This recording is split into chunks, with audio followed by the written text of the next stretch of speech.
আমরা শ্রমিক চাপে থাকি, খাবার সময় নাই। প্রিএম জিএম ঘুইরা ঘুইরা লাখ টাকা কামাই। সারা মাসে ডিউটি করে পাইরে কিছু টাকা। দোকান বিলার বাড়ি ভাড়ায় পকেট দেখি ফাঁকা। এত কষ্ট করি তবু সুখ তো মিলে না।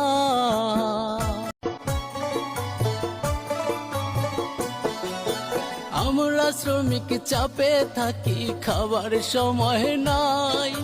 প্রিএম জিএম ঘুইরা ঘুইরা লাখ টাকা কামাই। সারা মাসে ডিউটি করে পাইরে কিছু টাকা। দোকান বিলার বাড়ি ভাড়ায় পকেট দেখি ফাঁকা। এত কষ্ট করি তবু সুখ তো মিলে না।